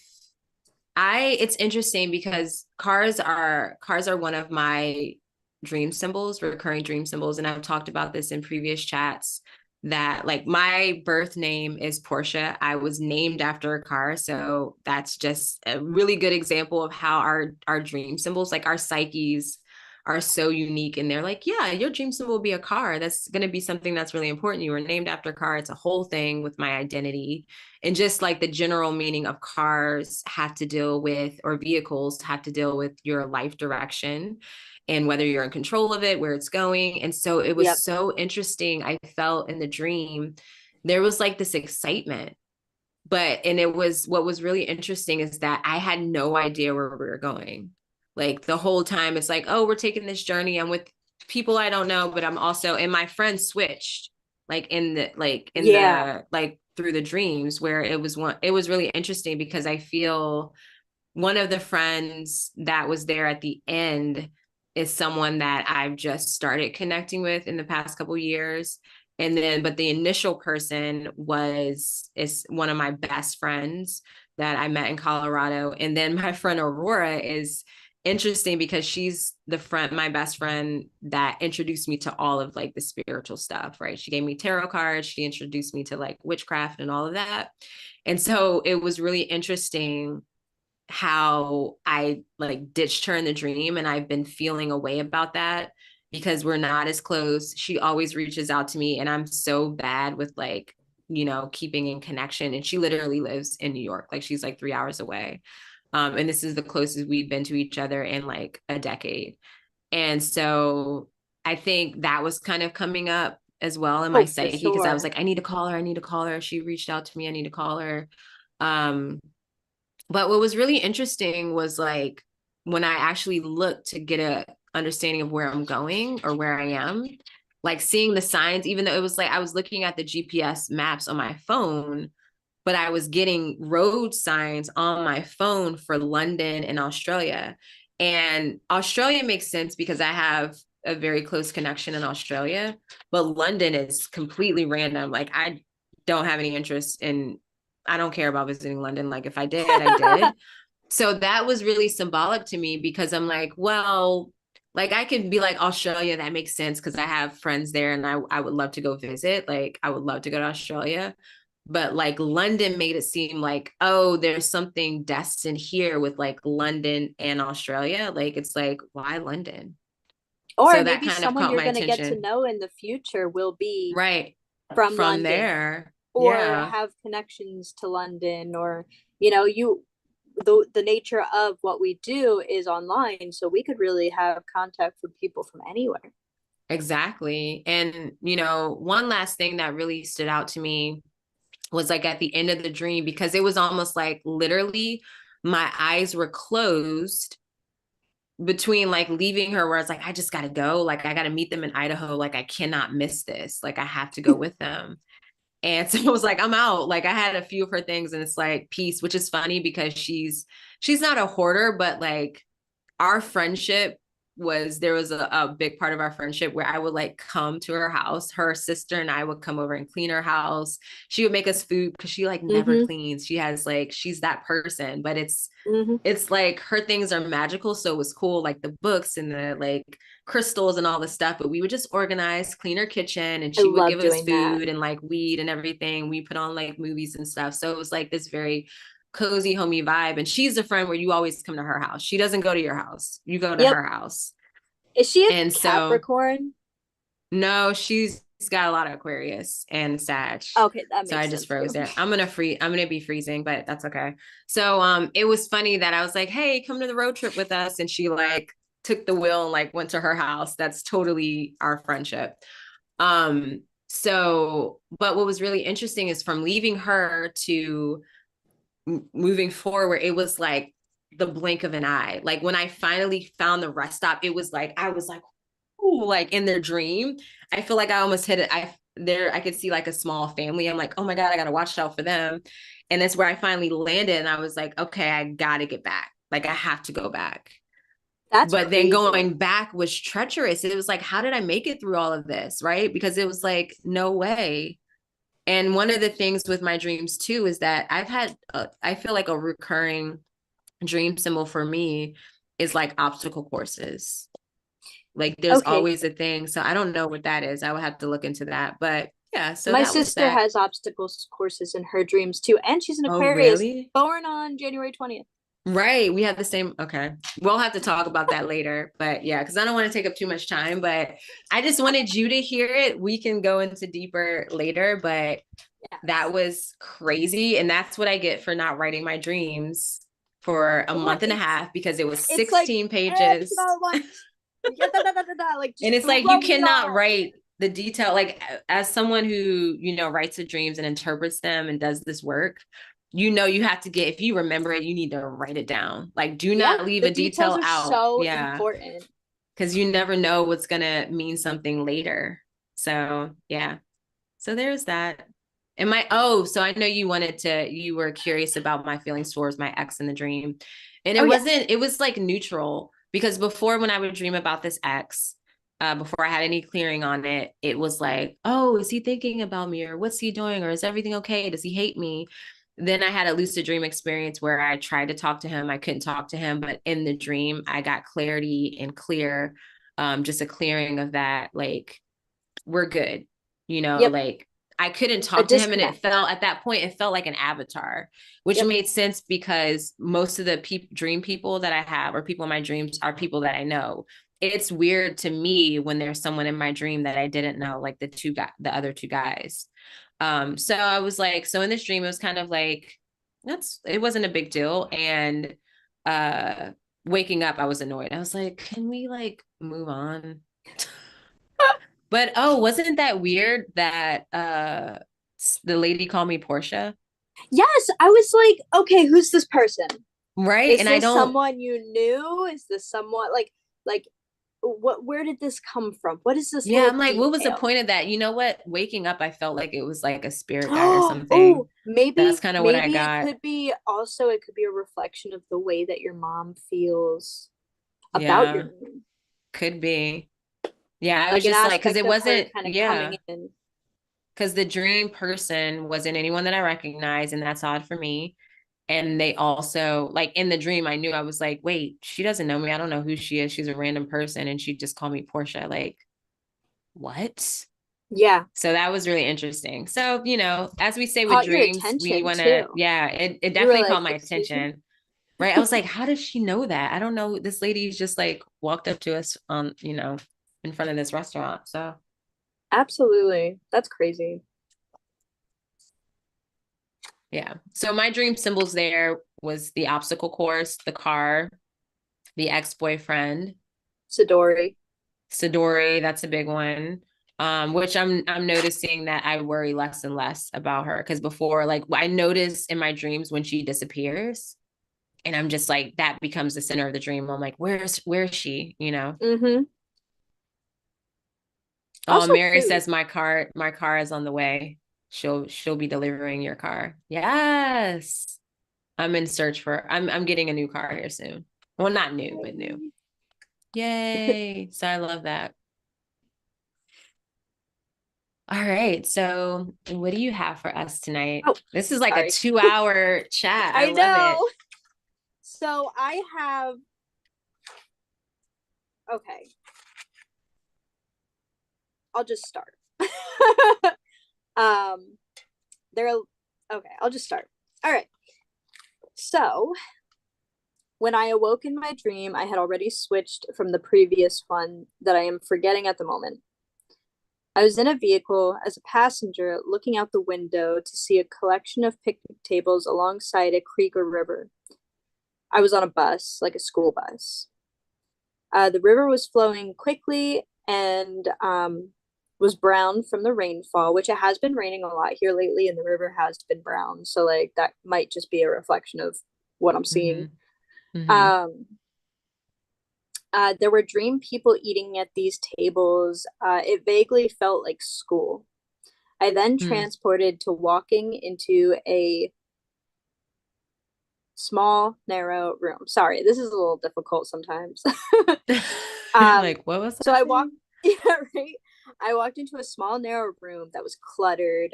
It felt kind of like a janitor's closet or like a basement, and it Mm-hmm. kind of kept shifting size. So, Oh. it Mm-hmm. would be narrow, and then it would get a little thicker, and then it would go back to being a little narrow, and then it would get. And it was like it was noticeable, but it wasn't intense feeling. It just was Mm-hmm. there, like it felt chaotic. Um, Mm-hmm. so it was with a few people that I knew. The guy who brought us there started to act really bizarre, looking at me with this craziness in his eyes. Um, he found, wait, he, yeah, oh my gosh, I'm so sorry.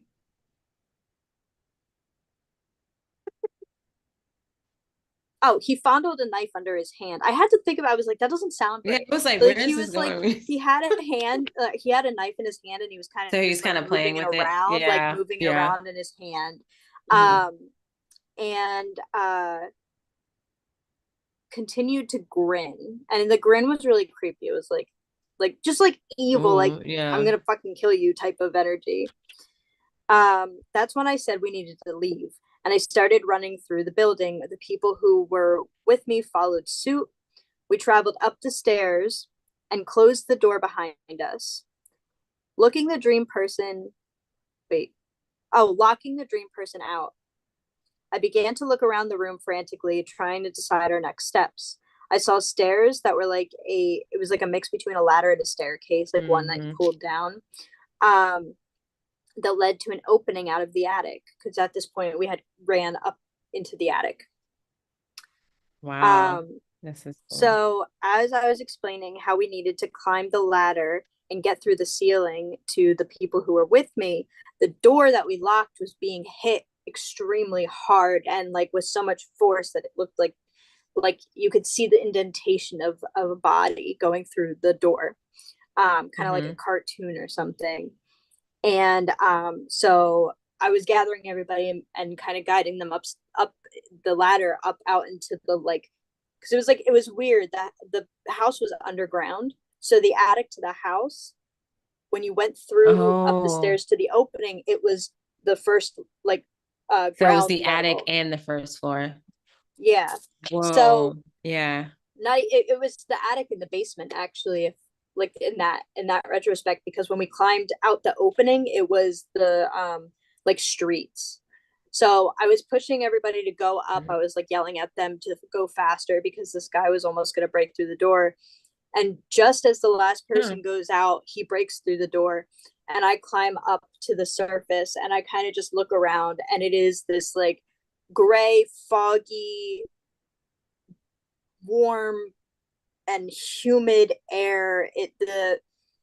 There was like a convenience store parking lot that we were kind of climbing up into, and the street was right next to it.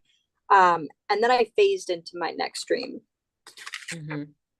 So the next dream, oh, I Well, wanted let to me say just, too, yeah, let me just, oh, go ahead. I was just gonna say this was August 12th. Like everything that happened was August 12th, and the moon was in Right. Scorpio. Mm-hmm. Yeah. So what I'm getting from this one, what really stood out to me was one, I love that this all took place in the house because I had no idea when we came up. I was the one who kind of picked, I'm like, let's do the house. So this is perfect. Yeah, So we get a full, like a whole entire dream about that. And it's really interesting. I felt the dream person as someone that wasn't necessarily harmful, but scary in the sense because when I thought about the knife, I thought about what a knife or a sword, more so a sword represents in like tarot and how that could be, clarity. And this person could seem evil because it's going to reveal, like, especially because this is taking place in a house and we have like the attics dealing with memories and the basement dealing with intuition. But then we have the stairs bridging these connections, and there's some possibility of something being illuminated or revealed that, like, I don't know, the dream person was like, ha ha ha, like this is gonna really really get her, like, it could be even an aspect of yourself that's like oh, I don't know if that's kind of scary to like unveil that, so to speak. So that's what I got from Absolutely. that. So I wanted to just to What share did you that get point. from going out of the attic into like the street? That was like, to me, that felt like taking those perspectives out into the real world, like taking out, like whatever this house and that, whatever that represents, and taking that and stepping into the real world. So whatever's illuminated, it's almost like that being visible in the real world, or that being shared, or just bringing it out into that space, from the internal to the external. Yeah, Essentially, it's kind of what I'm getting from that. I got kind of like a freedom feeling, but also like an Mm, uneasy feeling. Like yeah, when I got out into this street level, I'm free that from makes what's sense. Yeah. behind me, but I'm Mm-hmm. I feel uneasy in where I've like where I've gone. Mm-hmm. Hmm. That makes sense. Like this liberation, where it can be hard, and like, but once you actually like make it out, you're like, ah, yeah, that relief. So that was so this was like I said, this was like a couple dreams in one, which you know I feel like that's a theme. I feel like where we're synced out right now, like the long dreams, the intense dreams, it's really coming through. Yeah. But I'm not sure if I should share this other half because the symbols are different and we might, No, it's fun. yeah. Or I mean, it's up to you if you think we'll share it later. I mean, I'm sure you'll have more dreams Okay, you're with right. those symbols. Yeah. Yeah, let's hear it. Okay. So this dream started at the my local mall, which is now abandoned. No, not abandoned. It was abandoned. They just tore it down. But this is it up and abandoned. So it Mm-hmm. started at the mall, and it was a bit distorted, dark, and very empty. The area where you enter past the Bonton, where the Bonton was in this mall, was now a car sales store. Um, and I just want to say that was the only store in the mall. The rest of the mall was like void. This Mm, was the only interesting. store in it. So it was Yeah, a car store, like a car sales. yeah. Okay. Wait. Okay, yeah. So it was a car sales store. It was evening, and I pulled up. Um, I pulled up with my current vehicle to the spot outside of the store where they asked me to park. I was slightly embarrassed by the state of my car because it reflected its current Hmm. state, which is messy. um, my family were there and a few other people, and I was feeling very excited. When I put my window down, they encounter wait, incur Oop, you there? Yeah.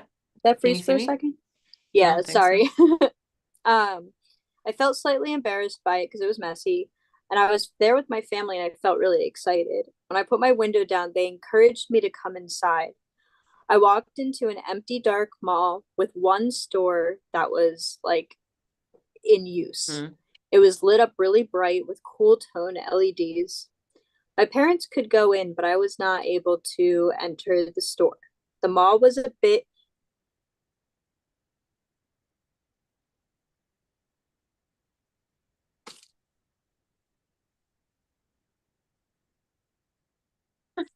Oh my God, humid. I could not I figure out what love that that. was. I love The that. mall the mall was a bit humid, but not so bad that I was uncomfortable. And then it got very cold. I looked out into the mall, but it was mostly just void. Then I was let outside. Wow. They pulled Okay. up they pulled up a car next to mine, similar to an SUV, but smaller, like more compact, more luxurious, kind of like a BMW or something. I Wow. was I was sitting in the driver's seat while the vehicle was being explained to me. The inside lights were pressed on and the salesman was talking, but I muffled his words. I started to phase between dreams because I was getting annoyed with that guy. So I was I was glitching from um I was glitching from sitting in the driver's seat with the salesman um talking to me about cars, but it was like a muffled voice. Um and looking out forward at a vague collection of buildings in the void, to being home cutting carrots and making chicken noodle soup talking to George. Did this a few times, and then I was almost completely in the second dream, but the salesman was there and I wasn't cutting the carrots the way I wanted to. So I got annoyed and rolled my eyes. Then I went into complete darkness. I was looking around me and it was just completely dark. I couldn't see anything. When I awoke, I was in a stadium. I was at the very top, far away from the basketball court. Below us, we were on a ship. I could vaguely hear the sounds of the game, and the players were so small they were like ants. I decided to explore the area. When I started looking around, I saw familiar faces. There were rows of black seats split up into multiple sections, totaling in 6 rows back, lifted between three and four. The lights were very dim, but I could make out a few people I know, people I grew up with, and family members. I walked around the seats I walked through the seats across the room to the other side, and there was an exit. When I pushed So the seats were kind of like a portal or something? No. Like I was on one or side just of the walking room. in the row. Oh, okay. Yeah, just walking in the rows. And I walked to the other side of the row. There was an exit, and I pushed on the door. And when I did, I fell forward, and there were 2 men manning that area. And they grabbed me, and like I caught myself. But the exit was just into the ocean. And it was a ship, so it was very tall. So it was just like down into the ocean. They yelled at me to get out. And what I saw, it was like, it wasn't even the ocean with the sky in the background. It was like the ocean and like a very light gray void. But they yelled at me, so I went back inside. I was walking up and down the aisles and came across my aunts and mom talking toward the end of the game, and people started to leave. I thought I saw George. I heard my mom joke to my aunt about how she's gonna go 90 miles an hour on the highway, which I thought was odd because we were on a ship. Finally, I asked them where we are leaving from, and they pointed at a door at the top of the stairs. Everyone was just talking, and then I just kind of led myself out to that exit that everybody was going. And it turned out to be a slide into a pool. Right. I remember you saying this before. Yeah. So I held my nose, even though I knew I didn't have to. And I was kind of like in between. I was like, I don't have to, but it's creature comfort, but I don't have to. Yeah. As I'm going down the slide, and then I crashed into the pool, and it respawns me back at where I was. At the beginning of the dream? No, it respawns me back to the stadium that I left from. Oh. So I start going down that more and more, and it's not letting me. It keeps bringing me back to the top. And the oceans, each time this happens, the ocean's more strong, and the pool water is like moving around really strong. Finally, the last time I go down, it's so intense for like a moment, and then I'm back at the top, and I'm like, you know what? I'm not going to go that way anymore. Like I went down several times trying to move forward, and I couldn't. And interesting. So I'm looking around the room. I was like, I can't go down that exit. This exit keeps bringing me back. I look across the opposite direction of where this exit is, and I see another exit. And it's kind of like the entrance. It's like a lazy river where like you have the bend of it with They were swan-shaped boats, and they would disappear into like a cave, and it was just black void. And I saw that that was my only option, so I started just moving that way and going in that direction to take that exit. And then I woke up. Wow. Yeah, there was a lot there. And I mean, just the beginning of the dream with it starting out, the void is definitely one of your recurring dream symbols for sure. Oh yeah. And it's interesting, of course, when I'm thinking about the car, I knew you were getting a new car. Like before you said it, I was like, I knew, because you were like, oh, it's a car sales place. And I was like, okay, she's going to get a new car, watch. And that made me really excited, because just thinking about cars representing, you know, life direction, where you're going, where you're traveling to. And it's like, and the kind of car, like, yes, this isn't something that you would probably go for in waking life, but the fact that it was going from the messy car that you are familiar with to a luxurious brand new car, pretty much is like an expensive car.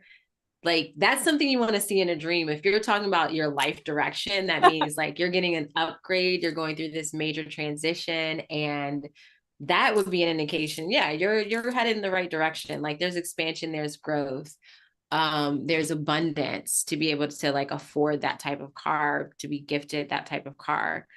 And so I really was excited when you said new car. I was like, yes, I knew that was going to happen. And I love that everything was the void. So it was like, when I think about the void, there's just like this infinite potential where it's like there's nothing and there's everything. That's what the void means to me in general. So just having the beginning of this dream starting out with your life direction and getting an upgrade, and it's almost like, okay, where do you want to take this? How do you, like, it's kind of up to you, or things are starting to come into fruition, but it's going to happen over time, right? Yeah, there's Yeah. infinite possibilities. And with it, you know, I feel like when it came to the water, the ship, your family being there, and it's like you're going, like you were, that was kind of like a loop within the dream. And I feel that there's something about the void, and that's a personal symbol for you, but it's like that's your escape, and like not in a bad way, but like in a good way of like just the mundane 3D world around you. Yeah, it's like to get out of that, like, you know, head that way to like the void or whatever.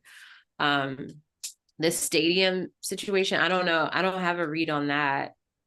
I think that was just what's the word I'm looking for? Like background noise. Like Yeah. I don't think that was any, I think it was like setting a picture, but not the main focus. Like with that dream, I Yeah. really feel like the emphasis of three different directions, three different exits, and then the aspect of being in a pool while I'm on the ocean, what that could mean emotionally, like where I'm at emotionally. And then choosing the slow kind of more, I guess, mundane, like, you know, when you go on a lazy river or like one of those little boat rides, like it's very slow, relaxing, maybe like I don't know, there's something really interesting about the three different like water exits too. And then the void for me, my personal like interpretation for my void is the unknown. So basically anytime I see the void, it's a reminder of the unknown, what I don't know, what I'm going to learn, or Yeah. you know, what life is going to open up to reveal over time. Yeah. I love that. It's interesting, we had similar dreams. That Yeah. always happens, because that was like my void. Like I didn't have the actual void, but it was like the one of the main feelings and energies in the dream was like, I don't know where I'm going. I'm on this journey. And I didn't even care. That was the cool thing, is like I was excited, and I just wanted to see, where am I right now? And it was like looking at where I am and trying to get an idea of like, okay, I want to see where I am now so I can connect with them, and hey, this is where I'm at, and this is how long it'll take me to get to you. and then seeing like getting a literal sign. So I'm like, that was really interesting. But it's like in a way I didn't care. And then I was like, oh shit. And then there's that feeling of, this is why it's good to not know all the time, because then the fears and the worries and concerns come up, because I was like, oh shoot, I don't have my passport. Like, I'm not ready. And the interesting thing was that somehow we weren't going to fly. So it was like we were going to travel over the water, like by boat, I'm sure, but it was there was like, oh, there's some way to get to it by driving. So it was like that. I don't know. There was just that underlying energy. So I don't know. It was really interesting. It is really interesting. We could go on talking about this for a while. Yeah, we have literally we're like having an extra hour of conversations, which I love, but we should definitely bring this to a close. We should. I have like 5% on my iPad. Oh, yeah. And Mama's super tired over here because this was like a busy day energetically. But yes, I'm very busy day. We got a lot done in this chat, this episode of our Dream Chats, and I'm so excited. I'm really excited. Phoenix Leo rising. Definitely stay tuned for more of our chats. Yes, please. They said that they needed this channel. They found their people, and they got to get back to dream journaling also. So that makes me so happy. Yeah, this is really important stuff. Oh, I'm so excited. Yay! That's literally why we're doing this. Like, yes, it's like to empower you, to inspire you guys to really, tap into your dreams, connect with them, record them, and share them if you feel inspired to do so. There's so much healing modality to the forefront. Yes, exactly. All right, so it is time to bring this to a close. Thank you for watching this an extra hour, making it to the end here. Thank you so are watching much. this is really good. Yeah, one last thing I did want to add really quick is that when you are when you're paying attention to your dreams and interpreting them, one thing is to remember or to take into consideration is what is it called? Day residue in your dream. So if you have a symbol come up, you can also ask yourself, did I encounter this? Say if it was, in my case, the insect documentary, my daughter's really into insects and we watch insect documentaries every day, all day long. So that didn't stand out to me. That wasn't weird. So it's like, that made sense. It's something I encountered throughout the day. And I feel with the dream symbols, if it's something that's something that's out of the ordinary, that is noteworthy to, that's something to take note of, because that could be important. And especially if you haven't come across that, like in the like couple days before you had the dream. Any last words that you want to add at all? Or I just thank you all for being here, and we are going to be here next week. So please we'll be join here us next if you Wednesday. can. And I hope you all have wonderful dreams and write them down and share them. We do have a forum for dream sharing. It is on Urania's website, which I'm sure is linked in it's linked in the YouTube description of the direct link to the forum, where you can drop your dreams there and we'll connect with you on that. Absolutely. Perfect. Yeah, please, we can share them if you want. We'll interpret them. Just please interact and expand your dream realms with us. Yeah. So thank you everyone for being here. If you like the video, please like the video, please subscribe and comment and share, do all the things. And we will be here next week, 9 p.m. and to chat more about dreams. Yay. Bye everyone. Bye everyone. Dreams. Damn, we had 30